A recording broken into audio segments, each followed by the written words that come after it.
Hello, it's Duncan. Regular viewers will know I'm a big fan of HttpH4k for all my hypertext transfer protocol needs. It's fast, expressive and versatile. Compared to frameworks such as Spring though, it leaves high-level abstractions to us.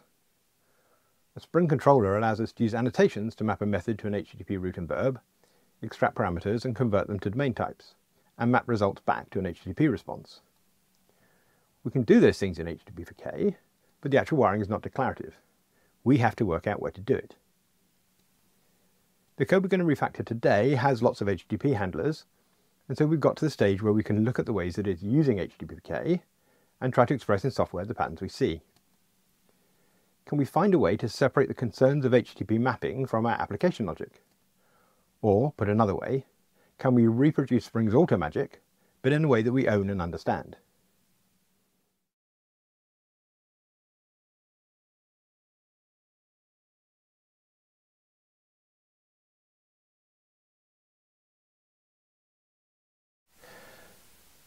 The thing we're going to be refactoring today is this FakeFrobulator. Now our production app talks to a production frobulator over the network, and the FakeFrobulator is our test double for that. And as far as is economic at least, we mimic the behavior of the external system that's out of our control in order that we can run tests quickly and locally, because we can't actually start up an instance of the real frobulator. So this FakeFrobulator has to keep application state and also has some roots. Let's find the roots. Here they are. It's called app for no good reasons, and it starts with a filter chain of catching all exceptions, then initializing some request context, reporting transactions, validating subscription keys, and so on. And then we get into some roots, some of which are delegated like auth admin, then these draft invitations, consumers, deals, and so on.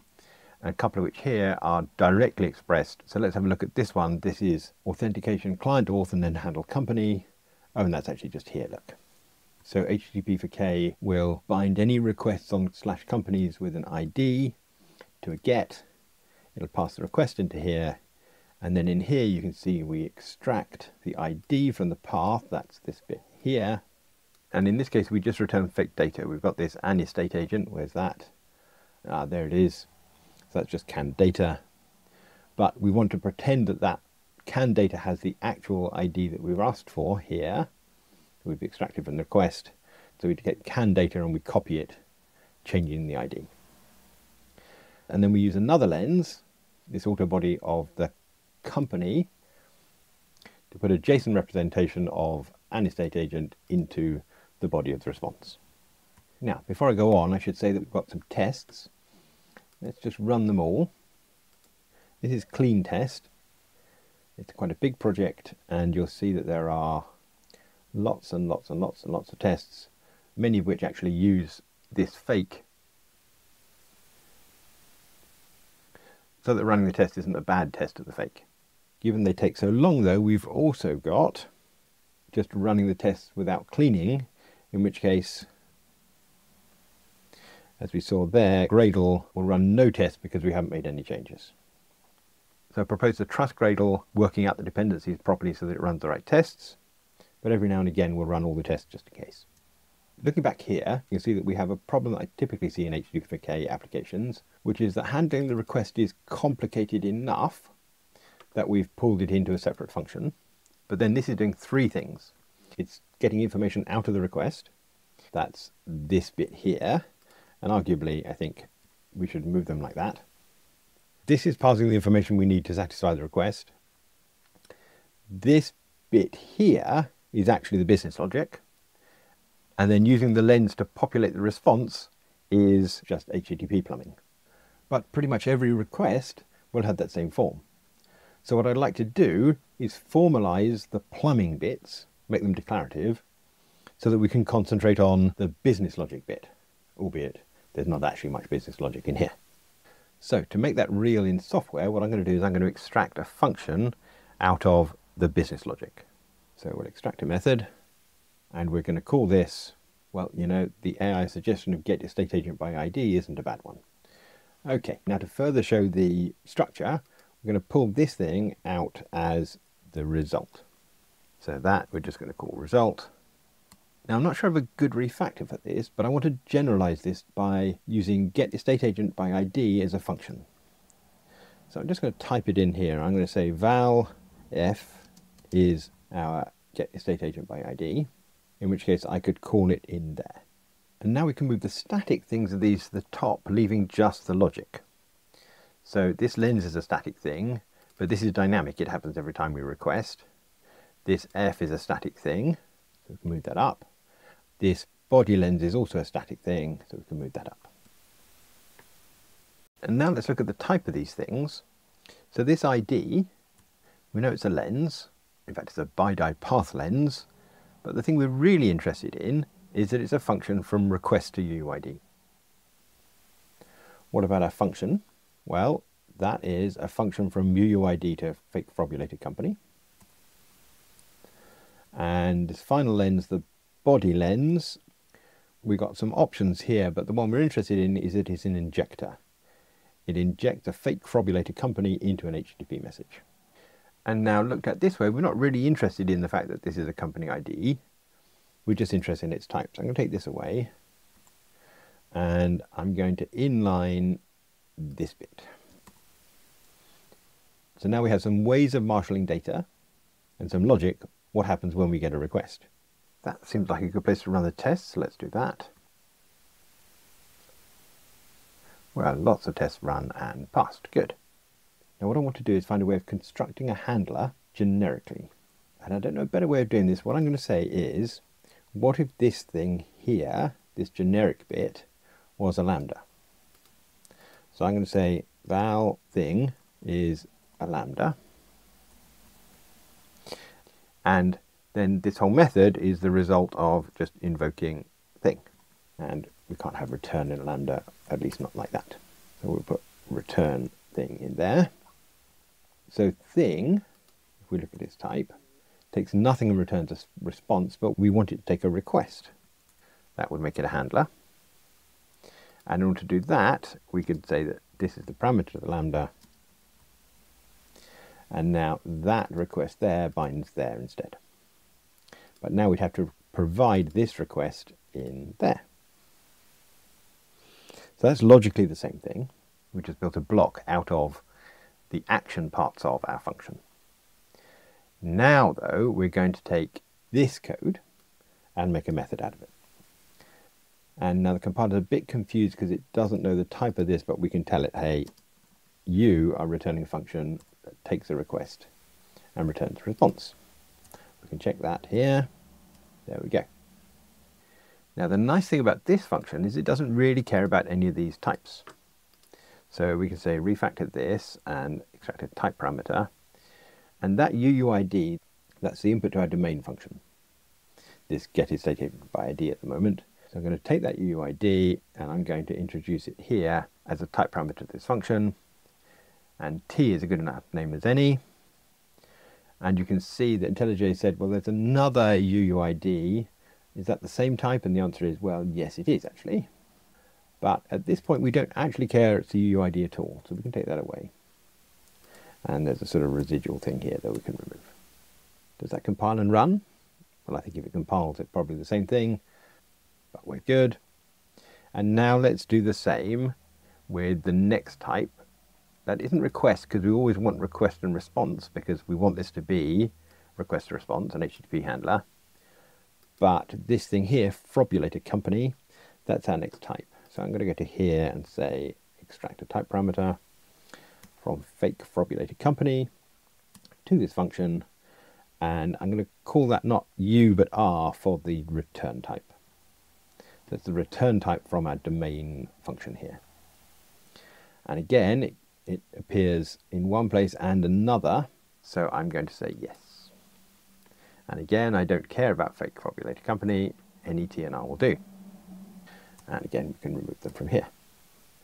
Now, just notice that this body is saying lens injector of HTTP message. HTTP message is, in fact, either a request or a response, I think. Yes. We only actually want this to be true for a response. I think we want to inject into a response. I'm just going to change that. So that lines up with this. And now the question is, what is this? And the answer is, well, it's a function that takes a function from a T to an R, and it takes a way of extracting the T from the request and putting the R into the response, and it returns a request response, which is an HTTP handler. So I'm going to call this handler, maybe handlerFor. Okay, what now? Well, we can inline this thing because it's not interesting to us. So handling the company is setting up some lenses and then invoking handlerFor on the request. So now we can go up here and inline that. And what do we get? Well, we have a little block where we're defining our bits, and then we're creating a handler and we're invoking it. So let's inline these.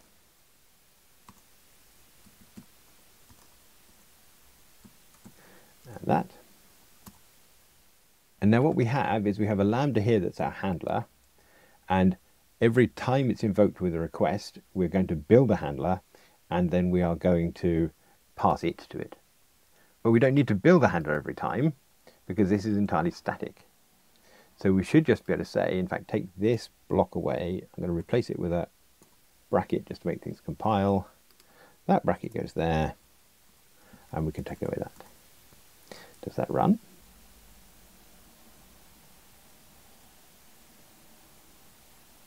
Splendid. This would be a little less ugly, I think, if we moved the authentication client auth on the outside. So if I take that bit and move it there so it matches everything else, and then we can say bind message get to directly a call of the handler, like that. So then our handlerFor is a generic way to take a function in our domain language, get state agent by ID, that takes one parameter, and map it as a handler. If we look at the diff compared to before, here was our handle company, and one thing you'll notice is that we didn't really have anywhere to put these lenses. We were recreating them every request. We could have made them properties of the class or even of the companion object to make them static. But this way, these lenses are only created once when we build the handler, when we build the roots in the first place. And if we now take this function, we can move it out of this class altogether because it doesn't depend on it at all. I'm just going to move it right down the bottom for now, but make it public, and then go up to where we use it.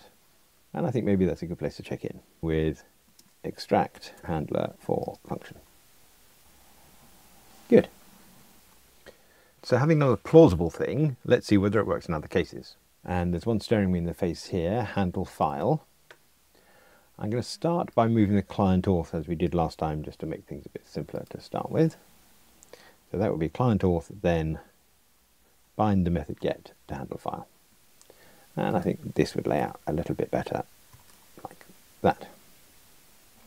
Okay, now handle file is again a function that takes a request and returns a response, and we want to separate it out into business logic. So where's our business logic? Well, that's here. But I notice what we say there's a file ID in here, we're not actually using it in here.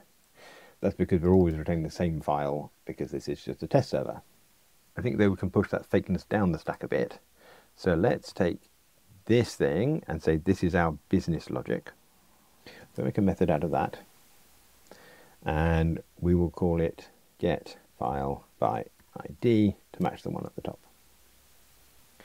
And now let's pretend this has a file ID, which is a UUID. And that's going to be unused until we write some business logic. So that's fine. So we'll say suppress the warning in here for now. Okay, we need to pass something into that. What will that be? Well, that will be this sort of lens. So we can pass that into there and use that on our request. This will have kept our fake server a bit more honest because it means that the path parameter here will actually have to parse as a UUID. Okay then, we're going to separate out as we did before. We're going to say that this thing is a variable and really don't care what we're going to call it for now. And now instead of faffing around, I think I'm just going to build a handler directly in here. So now we've got all the bits. We can say instead of doing this, what we're going to do is we're going to say if I had a handler for get file by ID, the extractor would be our of, the populator would be our body, and I could call that with the request I've just been given and return that